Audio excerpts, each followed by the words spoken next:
This is the father. Yeah. Made by Florian Zeller, is it? Yeah. Yeah, the guy who wrote the play. Yes, Yeah. and wrote The Mother and the Son, didn't he? Yeah, I think he's moving through the family members. He I seems think to be. he's working on the aunt, and he's going to get to the cousin very soon. Now, you didn't like...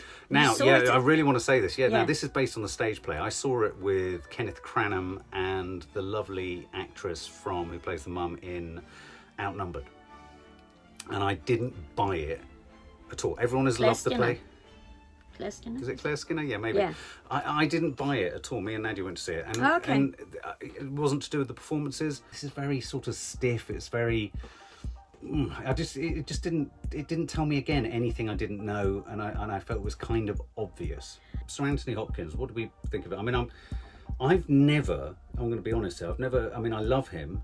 He's a national treasure. I love his sobriety. And I know he's a great actor, and I know he's had great parts, Silence of the Lambs and what have you, has won, and so many others. But he's never been an actor I've particularly been dying to see, or Okay. if I saw that he's attached to a film, I'll consider the film before I go, oh, it's an Anthony Hopkins film. Okay, He doesn't drag me through the door. No. So what's your take on Anthony Hopkins? You've really liked him. Well, up until recently, I'd have said the same as you. I think he's great. I liked Hannibal probably more than you, Yeah, but yeah. he wouldn't have dragged me through the door until in the last 6 months I watched him play King Lear, Yeah, that's because we right. were studying it, and he was so good in that. In fact, you could say that the two are very, very comparable yeah. in terms of... Well, and I thought, as this film started, I thought, oh my God, I was getting the same vibes. I was thinking, it's very static, it's clearly a play.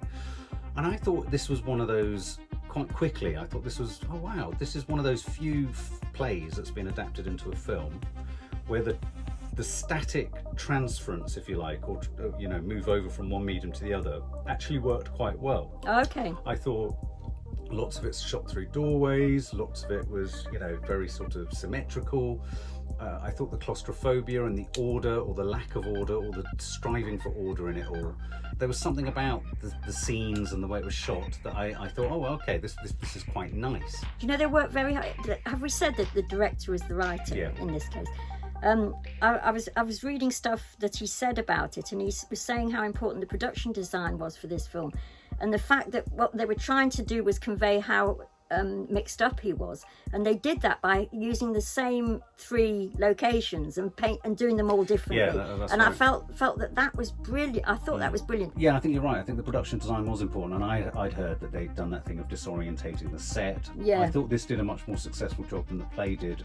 I don't think they even had other characters in the play, of slipping different actors in. So Rufus Sewell I thought was very good. Who was the other actor? Mark Gatiss. And I thought that thing of slipping And all even their Olivia roles. Colman and the girl. I mean, you could see what was so clever about that was I thought you could see how easily somebody could be confused. I thought. Well, and also what I thought was brilliant about it was it did such a good job of parking you in Anthony Hopkins' position. Yeah. That at times I thought they were dicking him about. Yes. I totally trusted that Olivia Colman, and I thought, hang on a minute, you're all trying to disorientate him. Yeah. And I think that's quite clever. That was very clever. I thought that too, but I also thought when Mark Gatiss says to him at some point, "You're putting this on," I thought that too, because I thought, are you serious? He's looking at his watch, his watch. Where did you get that watch So I thought from? it was, and I thought But that's performance, don't you think? Yeah, but that's performance, but also that's that Writing. ineffable thing. It's not even the writing, that's that ineffable thing where you don't have to hit something on the nose Yes. to get a very sophisticated thought going in Yes, the audience. yes. I do get fed up that sometimes they write into something, or it's really,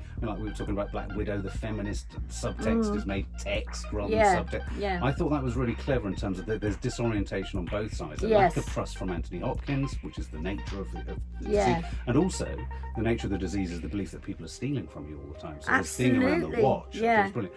Then the care woman coming in, Yeah. and the shift of roles. I was thinking there was a sort of malevolence to the people that were coming There in. was, and also I felt so much for him in the sense of I've heard people say about people that have Alzheimer's that they hang on to what they know because it's all they've got. Yeah. And in his hanging on, it was heartbreaking. This is my flat, flat. Yeah, yeah. And he did it full Hannibal Lecter mode. And I thought, is it his flat? And I thought, whose flat is it? Because you're convincing me. Yeah, and I thought that was the unexpected joy of this film. That's a very good way of putting it. Yeah, but the unexpected sort of cleverness of this film wasn't just in the performances, which we'll talk about again in more detail in a minute, but was that the premise, the disorientation, the lack of coherence around perspective, what was the intention, what was the motivation, what's people's agenda here?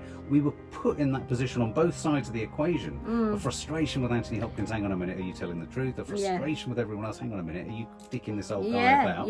And that, I thought, it did much more successfully than the play did, and it lent itself really well to film. I wondered about.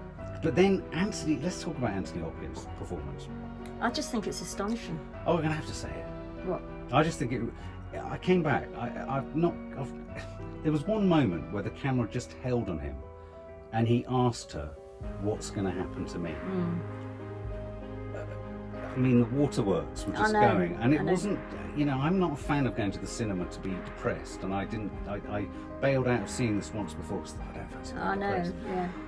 But I would say to anyone who wants to see this, yes, it's sad, and yes, it's depressing, but his performance is such a bravura performance. Isn't it? I mean, I've not seen anything like it. No wonder he won the fucking Oscar. No, exactly. I mean, he was amazing. The only thing, and this isn't me belabouring a point, although it might be, the only time I've ever seen even him do that is in King Lear, because interestingly, the two parts are very similar. It's a man trying to hang on to his sanity and not Makes feeling sense it. Of things, and as you say, that scene where he said, I mean, talk about, I mean, how I came out of the cinema. I know. I mean, I just don't know. It was absolutely brilliant. I thought he was so good. I thought we got his charm. I thought we got his anger. We the got scene his... with the woman and and the dancing. And Olivia Colman's going, "Dad, you're an engineer." Yeah, exactly. I mean, I could imagine. There were moments where I thought of me and my mom. Yeah. Because suddenly she was been a dancer, and Yeah, suddenly she was a she'd ballet been this, dancer. and Yeah, blah blah exactly. blah. And you just think, oh, he was amazing. I thought he was amazing, and I thought Olivia Colman, again, you can tell a great actor when they have, it's not a small part, but it's, you know, screen time wise, it's key as well. Key.